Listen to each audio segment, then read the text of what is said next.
It's been nearly 35 years since what can practically be called the first JRPG ever made was released. In all that time, a lot of technological advancements have been made. The internet was born. Absolutely nothing is impossible in cinema anymore thanks to computer graphics. People can now write, record, and release full-length albums all by themselves. And toilet seats can now warm your buns instead of giving you a heart attack on a cold winter morning. Although in my experience, that little shock to the system helps get the poop out faster. But how have RPGs evolved? Is there anything that developers could still learn from a game like Dragon Warrior? Originally released on the NES in Japan in 1983, did you notice how smoothly I integrated the release info into that sentence? Or has the experience this game offers been rendered completely obsolete by newer, bigger, longer, ribbed-for-her-pleasure RPGs of the modern era? We'll find the answers to all of these questions and more on this episode of Turn-Based Memories.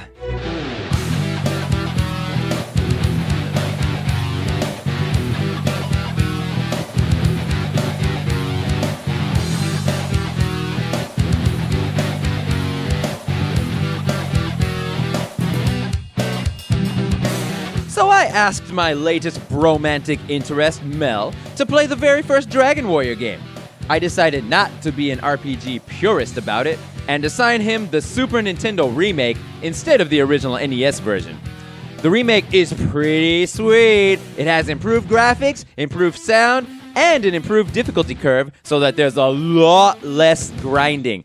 If Mel, for whatever reason, couldn't stick it out all the way to the end of the game, I'm going to mercilessly make fun of him and his mom. This SNES remake was only released in Japan, so he'll be playing with a fan translation, which is very well done, but not quite as desirable as the original script. But we can talk about that later. Let's get into my predictions of what Mel will think about the genesis of JRPG history. At the start of the game, you must choose a name for your character. Dragon Quest games always feature a silent protagonist that is supposed to act as a blank slate for you to project yourself onto. I think that Mel is aware of that, so I predict that Mel will name himself something simple. Something that reflects the kind of person that Mel really is deep down. Something like Mel. Similarly, I named my character Do Me Now. We start out as a knight who has been summoned to the throne room of Tantigle Castle. Take it all in, guys. The majestic music, the beautiful sprite art, the smell of freshly baked cinnamon buns, the entire atmosphere of the first great JRPG, all recreated in glorious 224p. Let's put things in perspective. This remake came out in Japan on December 18th, 1993. On the SNES RPG timeline, that's after Illusion of Gaia and before Brain Lord. But you don't know what the hell I'm talking about, do you? Alright, on the SNES RPGs that people care about timeline, it comes about 5 months after Secret of Mana and about 3 months before Final Fantasy VI. Now, on its own, I think SNES Dragon Quest I graphics are very pretty and pleasing to mine eye. But compared to the other RPGs of the time, such as FF6 and Chrono Trigger, they aren't really anything to write home about. But Mel hasn't played Final Fantasy VI or Chrono Trigger, and likely not Secret of Mana either. So, I predict that these are the greatest Super Nintendo graphics Mel has ever seen. The king gives you your mission, which is simply to rescue his daughter and defeat the Dragon Lord to restore peace to the kingdom. Talk to a bunch of people and get some hints about what to do, and it's off to the town with the greatest name ever. I'm seriously, to this very day, no town in an RPG has a cooler name than this town. And that's not just my opinion, it's an undisputable fact. I mean, the town got named after one of the most beloved breakfasts in the West. That's right, welcome to the town of Bacon Eggery. Here in the first town, you can start to get a glimpse of how fun leveling up will be when you check out the shopping. And let me tell you, the first JRPG ever made does it exactly right. As you can see when you browse the purchasable wares, there are a few items that are far out of the reach of your budget. When I see this in shops, I just cannot wait to get out there and grind and save up all my money for all the best stuff. And if Mel is anything like me, then I predict that Mel will feel the same, and he will buy the best possible equipment in each town before moving on, and therefore not have any big problems with challenge in the game. Now let's get out and start training. Mel has a long way to go before he's buff enough to take on a dragon. The thing about the battle mode in this game is that almost every battle is just a battle of attrition, a short battle of attrition. It's just your stats versus their stats. There's a little bit in the way of tactics, but not much. It basically boils down to attacking and healing. But if you ask me, despite the negative connotations that come with the word grind, I'd say the grind is what's fun about JRPGs. And the longer and harder the grind, the more rewarding it is. In a game like this, where it all comes down to stats, it's really easy to create the difficulty progression that you want. That silky smooth difficulty curve, combined with the fact that all of the spells you learn are useful, and the sweet shopping situation, I predict that Mel will like the battle system. After a bit of character leveling, we're on our way to the first dungeon. And guess what? There aren't any battles in there. So then you move on to the next town, Garenham, named after a musician who built the town. How freaking cool is that? By this time, you've heard nearly half the soundtrack. Here, I predict that Mel will feel a lot like I did when I played Super Mario RPG Legend of the Seven Stars. In other words, he'll be able to appreciate it, but it won't really be his thing. Lastly, I'd like to talk about the story. You aren't told the story in Dragon Quest. You play the story. You don't have waypoints, and it's not obvious what you need to do next. You get told by the king to rescue the princess and kill the Dragon Lord, and that's it. It's up to you to wander around and piece together what all the inhabitants of each town tell you and create your own game plan to completing the mission. And that is what I think sets Dragon Warrior apart from most other console RPGs. It's something that I think is lacking in modern RPGs, and it's the reason I asked Mel to play a game that is this old. And I predict that Mel will feel like he himself has been on a great adventure. Slimes and red slimes and drakies and ghosts and magicians and drolls and wolf lords and wraiths and golems and stone men and demon knights and druids and blue dragons and red dragons and that's Dragon Warrior, or that's a large part of it.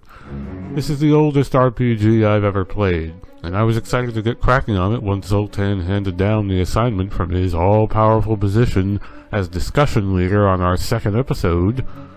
If you listened to our previous episode, you'll know that Mario RPG was my first RPG, but it was also the oldest RPG I had ever played, at least to completion. Dragon Warrior 1, or Dragon Quest 1, or Drakwe if you want to be weird about it, changed all that, and now I've learned the roots of console RPGs. Oh god, did I learn. Look, this game isn't bad. I was enjoying myself for most of it until the grind finally hit bone and I had to start bending the rules a bit. Let's say an emulator with a turbo mode and a well-made walkthrough were not blessings that I was above taking a full advantage of about halfway through my time with the game. I should probably say this isn't my first Dragon Quest experience. I played through all of Dragon Quest VIII on the PS2 at least twice, so I was prepared for an even simpler rendition of what was still a very simple experience in 2005.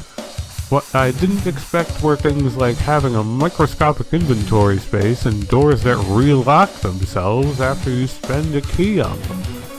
Modern day conveniences like a map? Nope. I did appreciate how straightforward everything was, though. With no real side quests, no party members, and spells that function mostly as replacements for items, Dragon Warrior managed to put me in a zen mode of just fighting and exploring. Found a new weapon? It is an upgrade. Got money? You should probably spend it on that upgrade. Keep doing that until the numbers go up, until you can beat the boss. Oh, that is, if you can find him. This is the biggest point of contention I have with this game, and it's probably one I have with most games of its time. You're expected to go pixel hunting and using vague clues from villagers to find missing critical items. By the time I broke down and started reading the walkthrough, I quickly forgave myself because some of the crap I was expected to find was a little bonkers. Maybe if I were a 9-year-old Japanese kid in the grips of Dragon Quest fever, I'd have had the time and compulsion to get all of Erdrick's knickknacks and doodads, but I'm a man with a job. Anyway, I was glad to get such a close one-on-one time with a game as important to RPGs as the original Dragon Warrior. It's probably not a game I'd have taken the time to play if not for Zoltan's malicious decree. And what's more, I think this game has whet my appetite for older RPGs on the NES and SNES that I've never played before. I'm sure Zoltan was reveling in the idea that I must slog through the literal swamps of Dragon Warrior, listening to the opening beats of the world music and the combat music until my ears fall off. Well, they did fall off, Zoltan, and now I'm going to put them back on so I can listen to you explain yourself.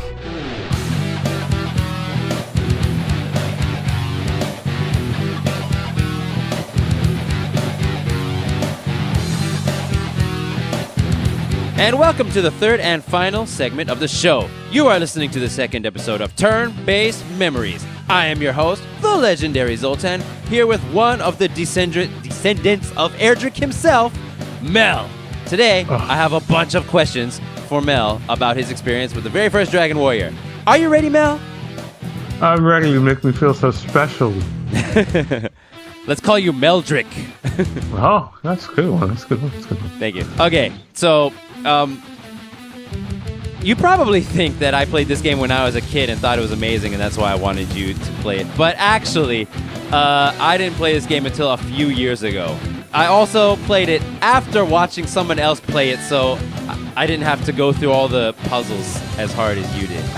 Oh, man. Yeah. Yeah.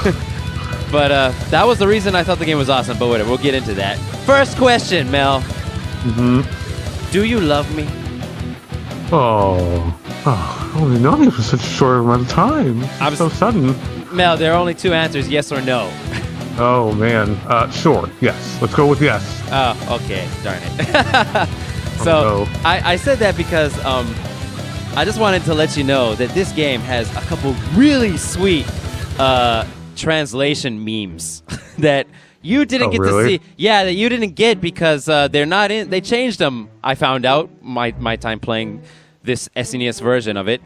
The fan translation doesn't have one of the best memes. So when you meet the princess, one of the sweet ass memes that princess does. When you first meet her in the original NES version, she says, "Will you escort me back to the castle?" And probably everybody said yes.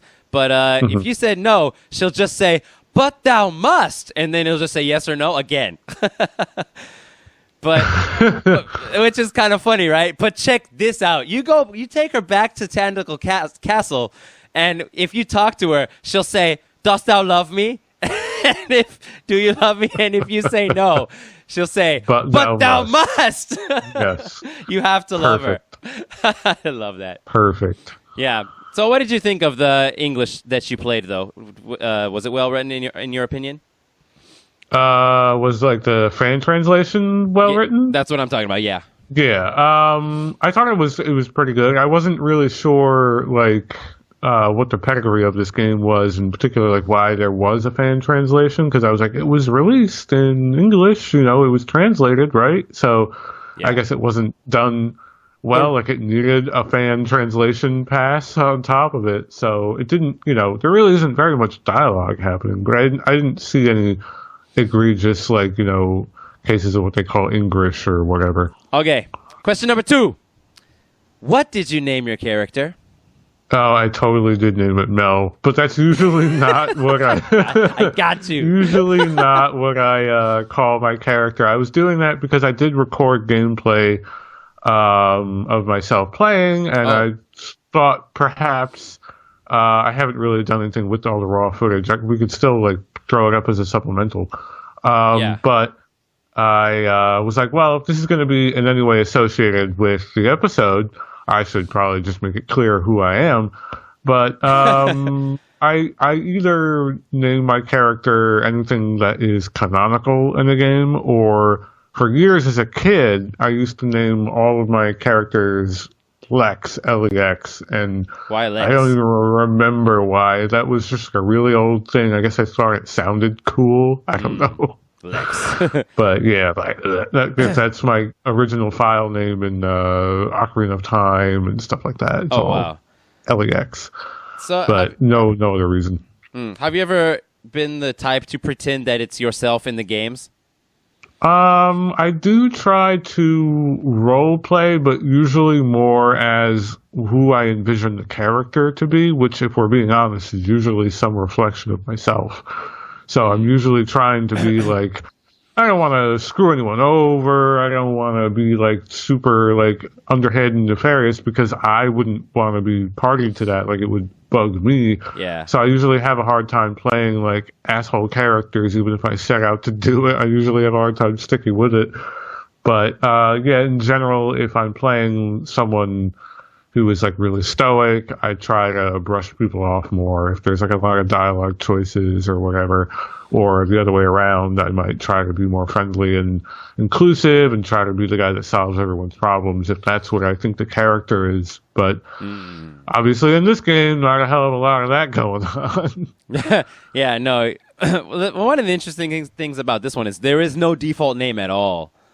Right. And it's a JRPG, which is rare, right? Like, I think Dark Souls games, Demon Souls games, they don't have default names, I don't think. But correct. And lots of games where it's like an open world game, for example, like the Elder Scrolls, I think they also don't have default names. But JRPGs, it's like the one and only example, I think. Right. Yeah. JRPGs, I think there are a handful of like games that have stuck to that, like the Zelda series, which, even though Link is Link, you're still given that choice to name your character. And a lot of games, I guess they still give you a choice. But yeah, you're right. It's more of a Western thing to totally give you a blank slate on a platter instead of a character with a history. Yeah. And you're sort of at most operating through them like an avatar. Like, that's what Link is. He's an avatar. He's not really a character. And in cases like this, you really are being handed just a total no-name blank slate. And that is kind of, as things went along, more rare. I didn't really notice that at the time, but that's definitely very true. Yeah. Okay, so if you'll allow me to nerd out a little bit about Go for it. Secrets in games. There's a freaking, I don't know if it applies to the SNES version that we played, but the original one, there's a mind-blowing secret with the name. Whatever you name your character alters your stat path, your long-term character stat growth in the game. Oh, wow. Yeah, isn't that amazing? And the way it works is every letter and character that you could input has a value between, like, I think 1 and 16. And then what the game does is it adds up the first 4 characters of your name, whatever the value of those numbers turns out to be, and then divides it by 4.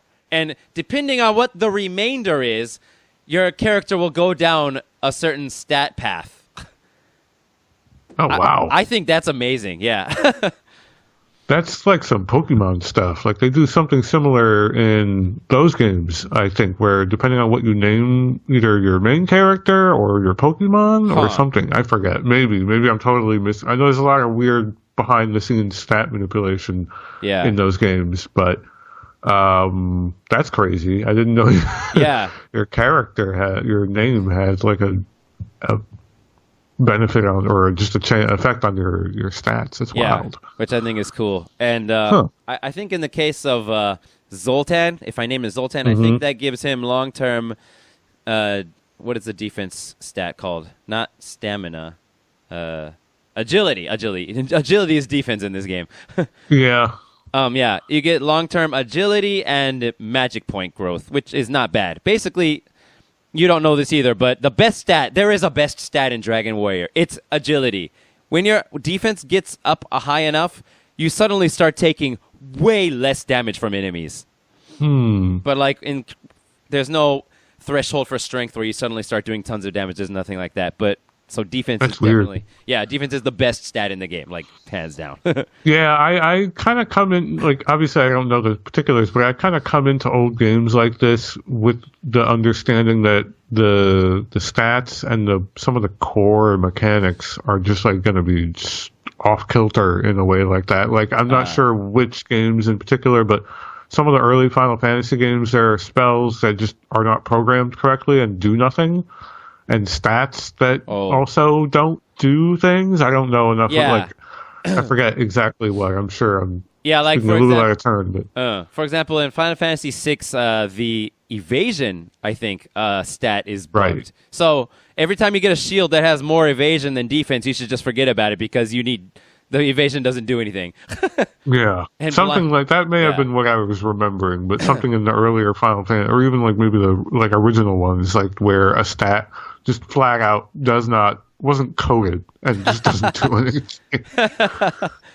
So I was on board for that sort of stuff. So I was wondering, there are only a handful of stats, and I was like, well, let me pay extra attention to what the numbers are, or what like the damage I'm dealing or receiving is, and try to gauge where stuff is. What you're really not given enough of choice in terms of what to wear. It's just better equipment or not. It's not there aren't builds really. Not really. Mm-hmm. Right, yes, right. And there's not like, I'm going to be more of a spell user. It's like, no, all the spells have use. A use. Yeah.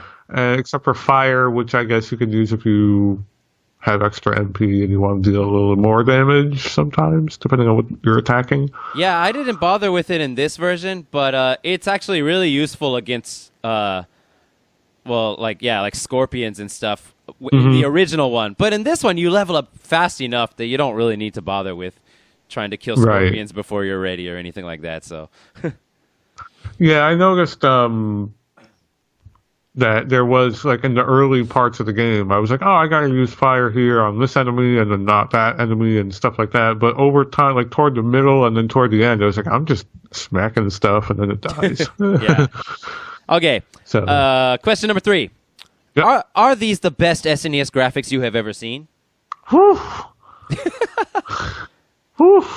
Oh man, I mean, I was like looking at this and I had to remember, oh, this is an SNES game. Yeah. So I guess these are like ported whole cloth from like the NES. Like, I don't know what treatment they gave. They completely remade all the sprites. Yeah, it doesn't look it doesn't look that good on the NES at all. This looks NES as shit. Like the blocky characters and how little they animate. Like, I expect like the smooth round pixels you see on like Super Mario World, that in my mind is NES.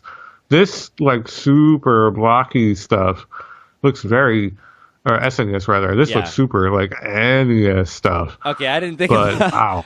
I guess I was just really thinking about the quality of the I guess the colors, really, because when I look, the colors. You're right. There are a lot of colors on screen. That's one of the bigger determining factors between the two. You're right. Yeah, because you're right. In terms of like character size and all that, that is exactly the same as it was originally. Oh, okay. Yeah. All right.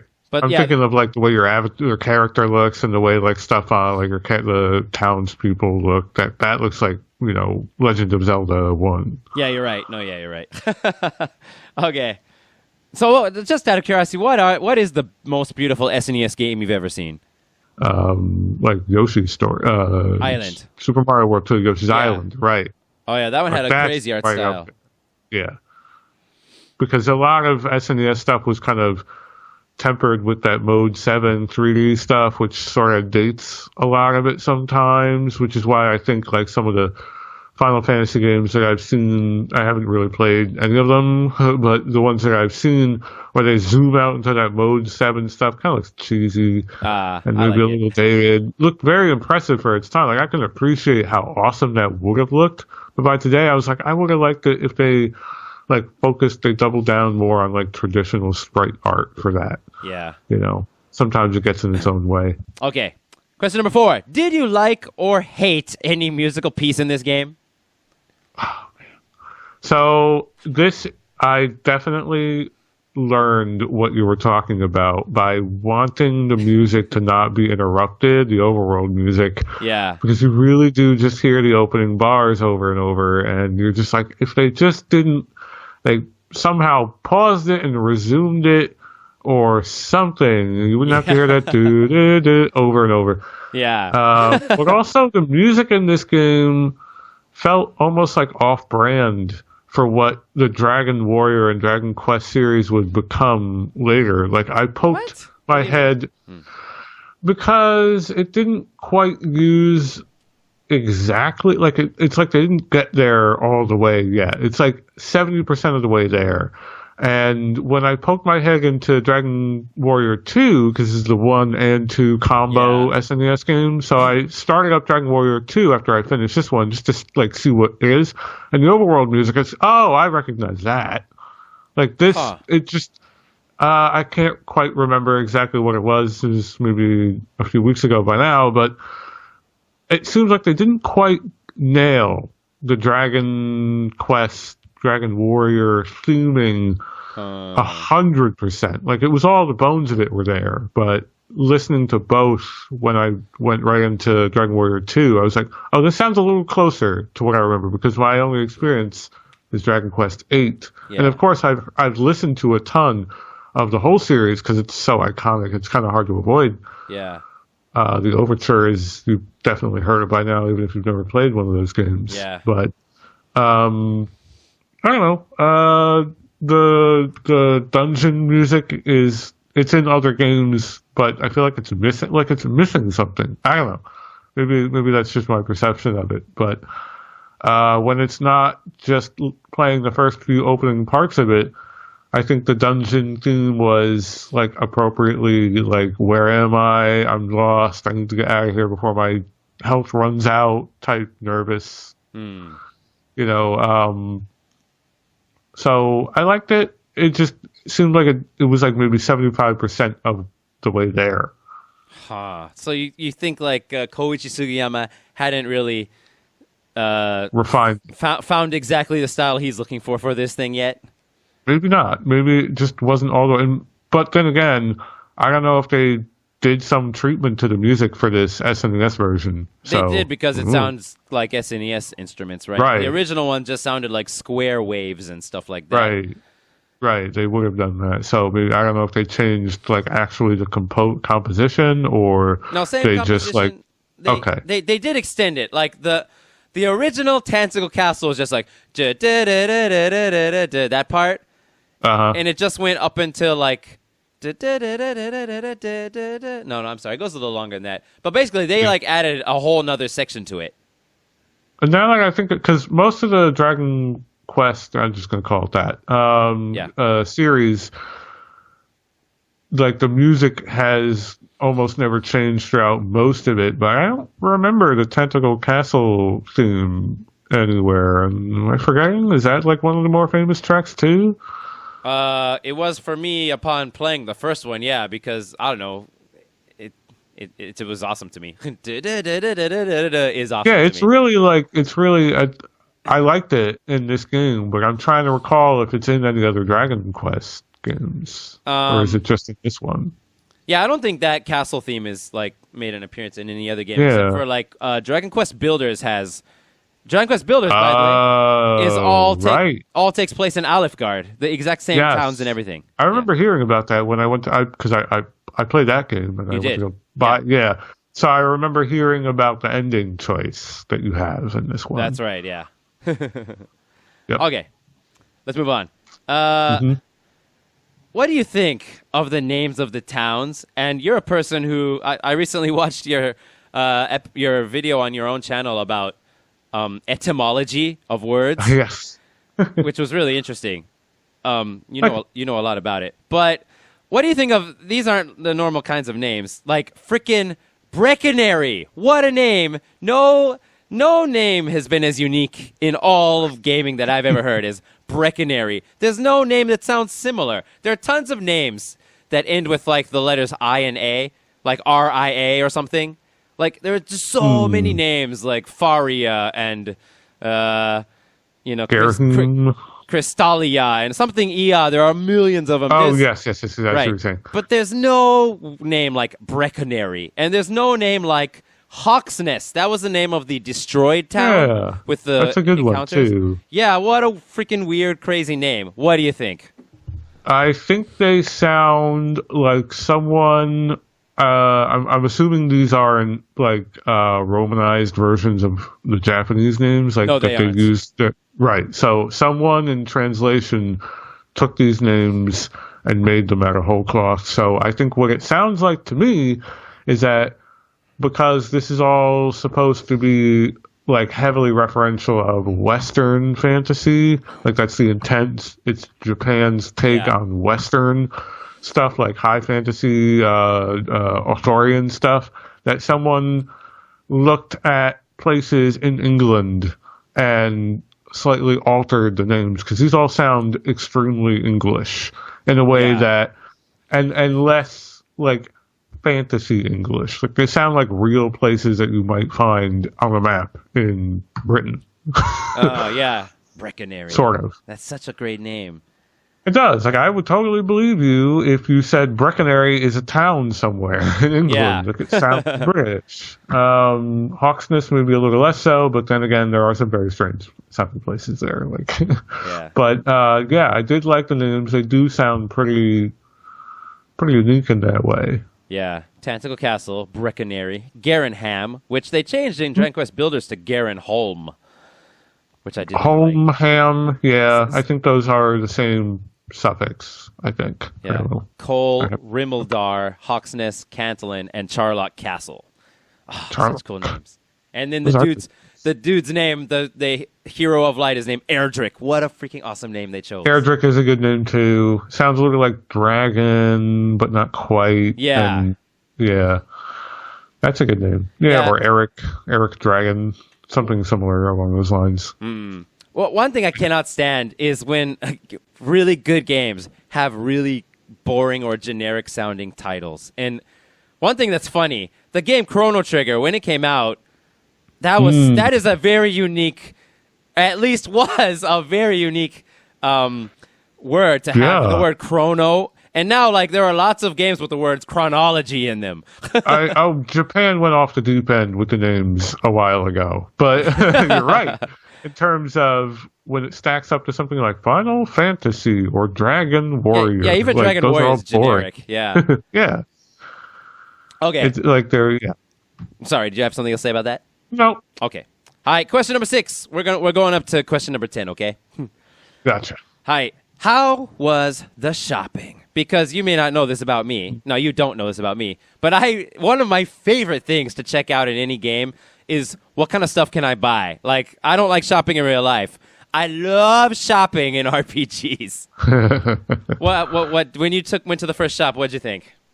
So something I'm very sensitive to in the shopping department of games in general is how easy is the process, because you have to do a lot of comparison. Is this better? Is this worse? How much does this cost? Who can wear it? In this case, you only have one party member. Yeah. Okay. Or like any bonuses, if any, stuff like that. And for a game this old with a menu system that's this constricted, like, they were counting the characters for every box.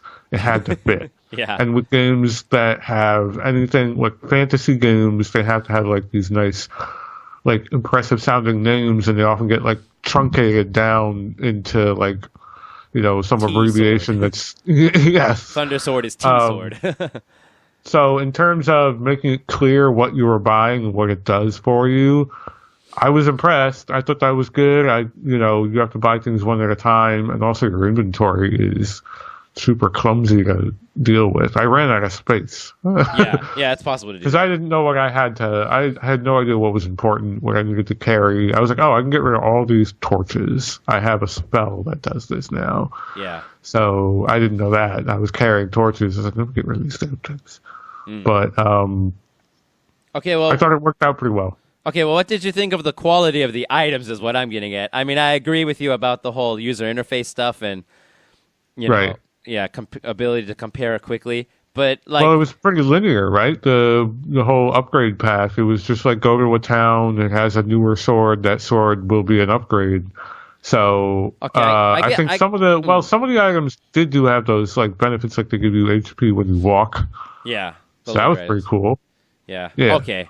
I guess really a more simple way to get at what I'm trying to get at is, how excited were you when you saw the items for sale? Like, oh my God, I gotta get that axe. Did you think that, or you didn't care? No, I definitely did, because especially in the beginning, because I wasn't sure, like, is there gonna be like an option at some point? Like, ooh, let me see what this one does versus that one. And so I would grind around out town to buy it. I was like, I know this is what I'm supposed to do. This is the time. Game's all about grinding. So I would happily just grind up for the money. And then when I would lose it, because sometimes I would go exploring too far, I was like, crap, I lost like, what, a couple thousand. That's a lot. Damn. And then that would mean a lot. So, yeah, I think I was pretty stoked for the items. I feel like that's probably the one driving force outside of the main story is like the items. Yeah. I think so too. I mean, so did you actually buy all the best stuff before moving on to the next town?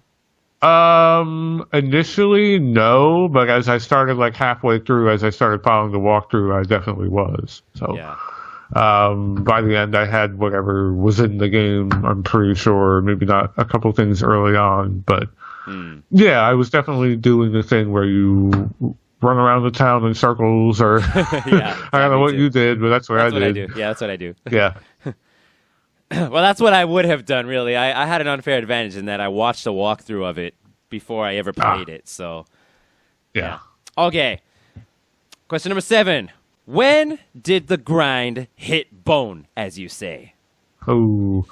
So, I was getting into, like, early on, I was getting into, like a Zen mode where it would pop up a battle, I would hit them, it would go away, I would get some money, I would get some XP, and I would walk away and I would get to the next town. And for early on, it's fairly obvious where you're supposed to go because some of the enemies are stronger, some of them are not. Yeah. And it was kind of getting into a loop, and I was looking forward to coming back to ever picking up the game. And then eventually when I started to get lost, when I started to find like dead ends and then have to trek back to another area, and then there was a lot of backtracking, a lot of I've been here, I've done this, and then probably the point where it really started to get a little silly was I thought in the Tentacle Castle where you can open those doors and there's a guy who will save I think he saves and heals you for free or something.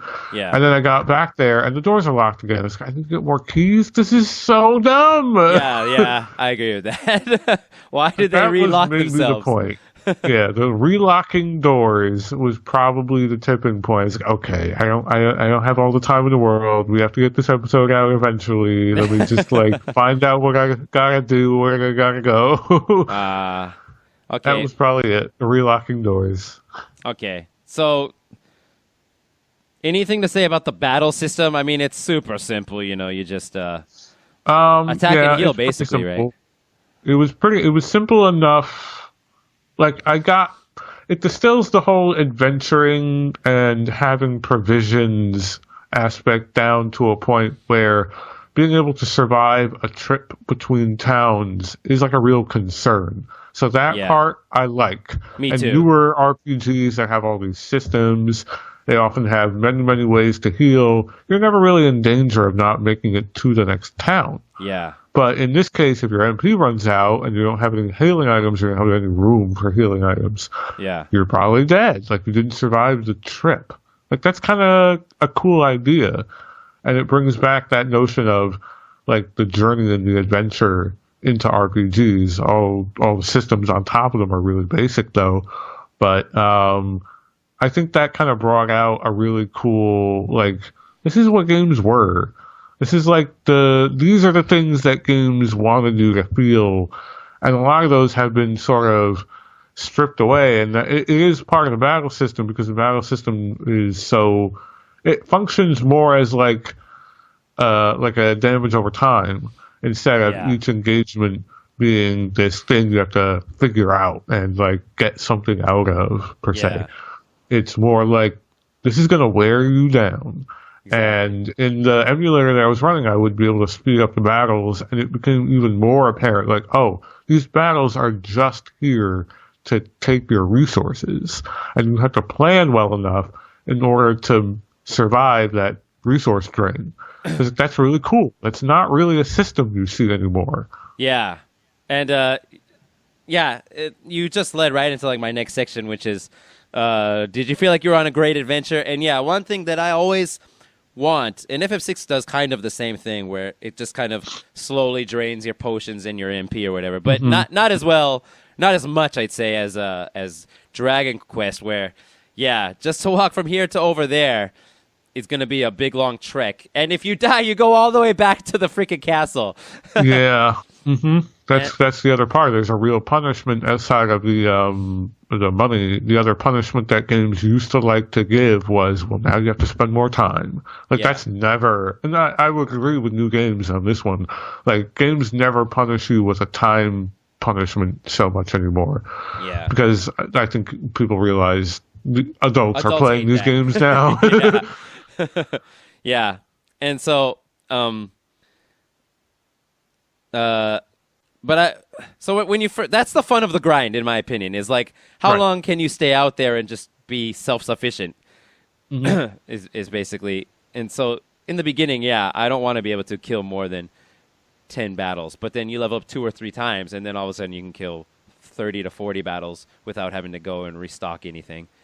I really like that feeling. Is the fun to me.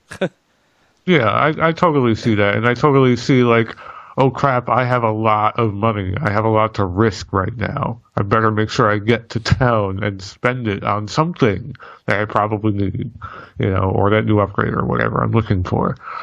So that was definitely, and then also the idea that, oh, if I'm really, really stuck and this is really getting hard, if I just grind at it long enough, I'll fix it. Like, for the most part, except for the parts where it asks you to find stuff. Yeah.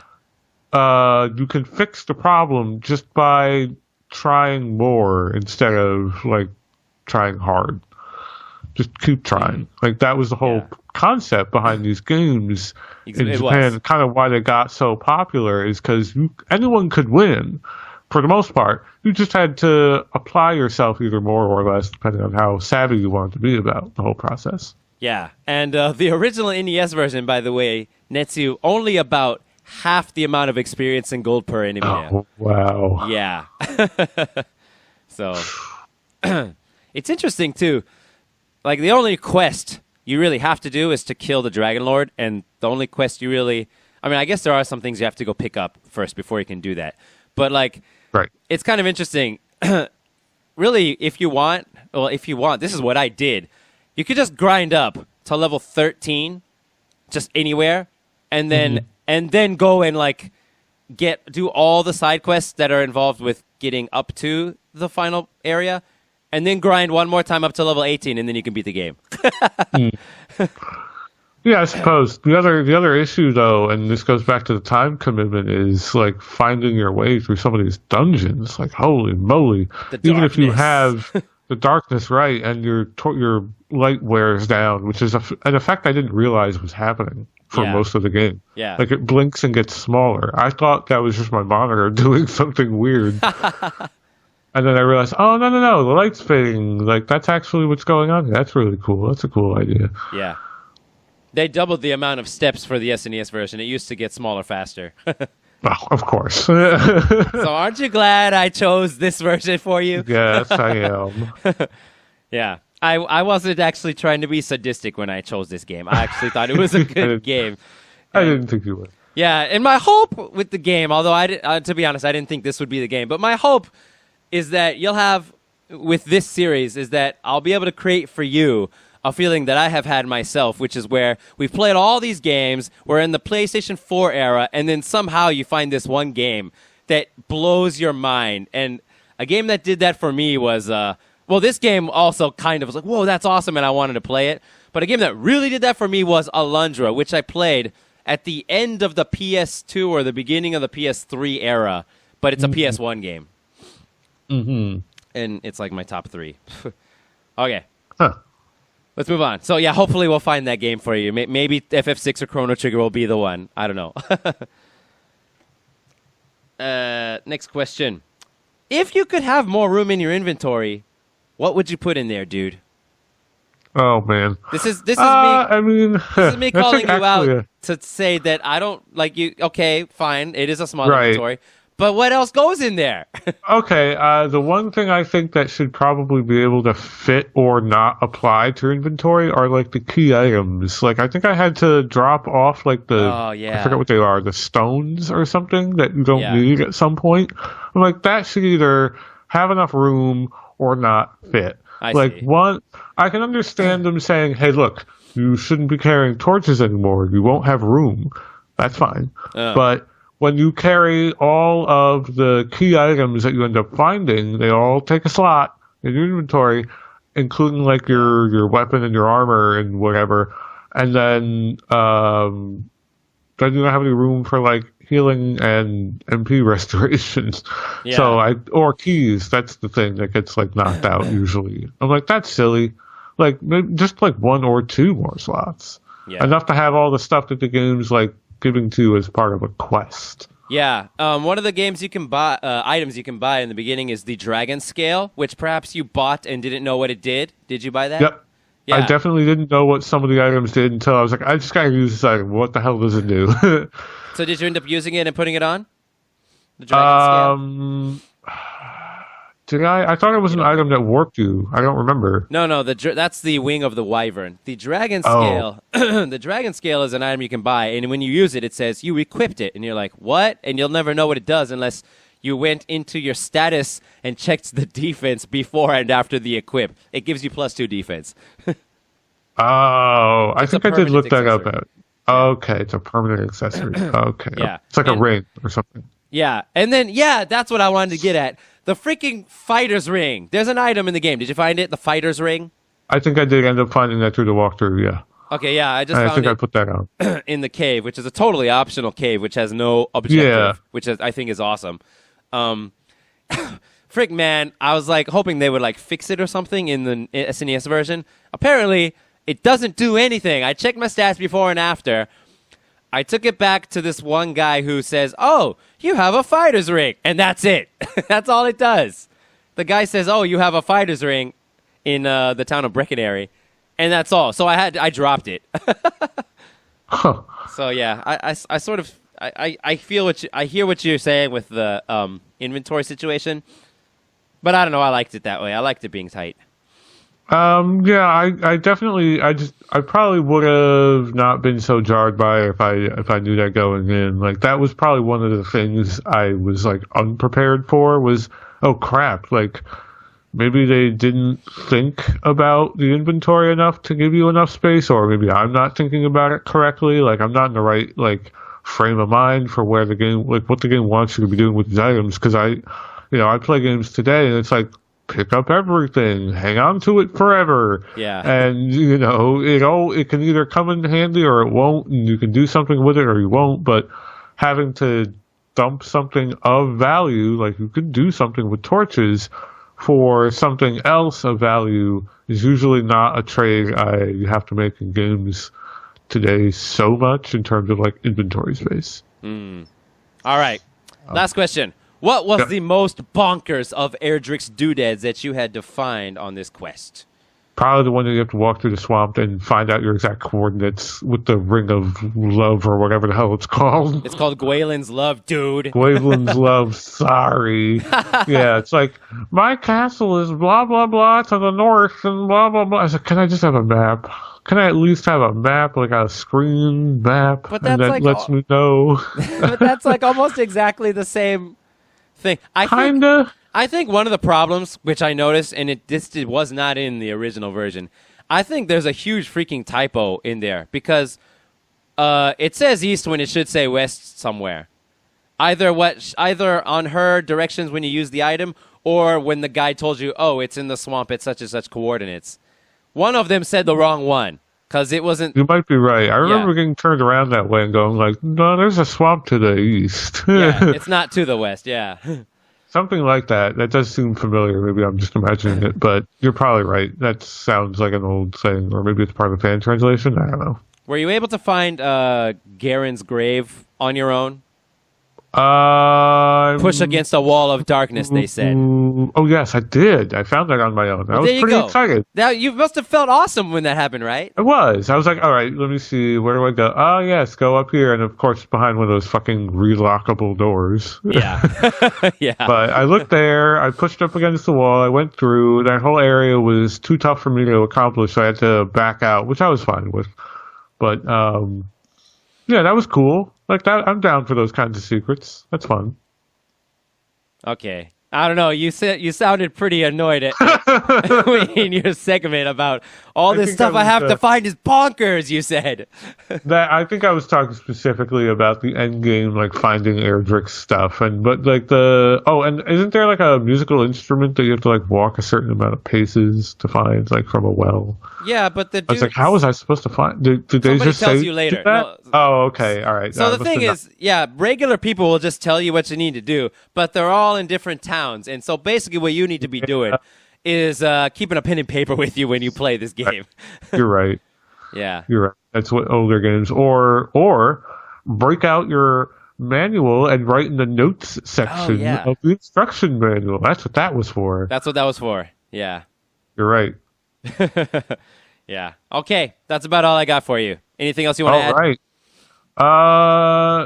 Let me look at my notes here. No, I think that, I just want to impress on the fact that while the game did sort of drag for me toward the end, overall, I think it really did, like, whet my appetite for games of its time in a way that I always kind of looked at them and said, those are just too old.